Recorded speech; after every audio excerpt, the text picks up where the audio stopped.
আল্লাহর নবীর সাহাবী হযরত আলকামা রাদিয়াল্লাহু তাআলা আনহু, হযরত আলকামা রাদিয়াল্লাহু তাআলা আনহু মৃত্যু সজ্জায়। আলকামার মুখ দিয়ে কালেমা বের হয় না।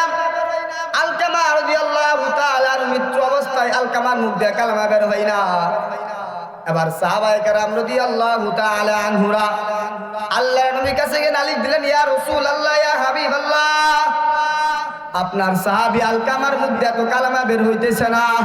আলকামা মৃত্যু অবস্থায় আলকামার মুখ দিয়ে তো কালেমা বের হইতেছে না। আল্লাহর নবী বিশ্ব নবী রাহমাতুল লিল আলামিন বলতেছেন, সাহাবায়ে কেরাম তোমরা যাও গিয়া দেখো আলকামার মা দুনিয়ার জমিনের মধ্যে বেঁচে আছে কিনা।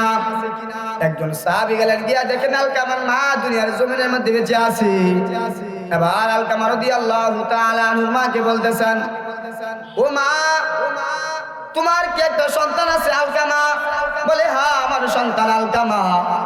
বলে, আলকামা তো মৃত্যু অবস্থায়, মুমূর্ষ অবস্থায়। আলকামার মুখ দিয়ে তো কালেমা বের হইতেছে না। আলকামার মুখ দিয়ে তো কালেমা বের হইতেছে না। মা বলতেছেন, কেন কেন কালেমা বের হইতেছে না? আলকামা তো প্রত্যেকদিন নামাজ পড়ে, আর আলকামা তো আল্লাহর নবীর পিছনে দাঁড়াইয়া দাঁড়াইয়া প্রত্যেকদিন নামাজ পড়ে, কিন্তু আলকামার মুখ দিয়ে কেন কালেমা বের হইতেছে না? মা এ কথা বলতেছে। এবার ওই সাহাবী ডাক দিয়া বলেন, মা, আপনি এর সাথে কি কোনো খারাপ ব্যবহার করেছে আলকামা? যখন এই কথা বললো, আলকামার মার মুখ দিয়া, আলকামার মার চোখ দিয়া জর জর জর জর করে পানি পড়তেছে। আলকামার মা চোখ দিয়া পানি বের হইতেছে। আলকামার মার চোখ দিয়া পানি বের হইতেছে। এবার সাহাবী ডাক দিয়া বলেন, মা, আপনি কেন কান্না করেন গো মা? আপনি কেন কান্না করেন? আপনি কেন কান্না করেন? বলে, ও আপনার সাথে কোনো খারাপ ব্যবহার করেছে? বলে, হ্যাঁ, একদিন আমার সন্তান আলকামা আমার পুতের বউর সাথে ঝগড়া লেগে আমি মাকে লাথি মারছে। আমি মাকে, আমার সন্তান আমাকে কষ্ট দিছে। আমার মনে মাঝে দুঃখ। মা এই দুঃখ থাকার কারণে, মার অন্তরে, মার দিলের মধ্যে এই কষ্ট থাকার কারণে আলকামার মুখ দিয়া কালেমা বের হইতেছে না। এবার সাহাবী বলতেছেন, মা, ও মা, তুমি তোমার সন্তান আলকামাকে মাফ করিয়া দাও। বলে, না না না, আমি আমার সন্তানকে মাফ করব না, আমি আমার সন্তানকে মাফ করব না। বলে, মা তুই মাফ করে দাও। বলে, না, আমি আমার সন্তানকে আমি মাফ করব না। এবার আল্লাহর নবীর কাছে নিয়ে গেলেন ওই আলকামার মাকে। আল্লাহর নবী বলেন, মা, আপনি আলকামাকে মাফ করিয়া দেন। বলে, না, আমি আলকামাকে মাফ করব না। বলে, তুমি কি করবা না? বলে, না। এবার আল্লাহর নবী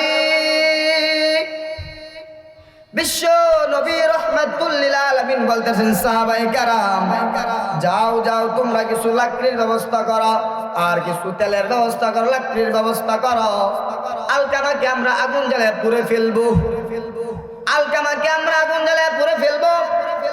আবার মার সামনে যখন আল্লাহর নবী এই কথাটা বললেন, তোমরা তেল লাকড়ির ব্যবস্থা করো, আমরা আলকামাকে পুড়ে ফেলবো।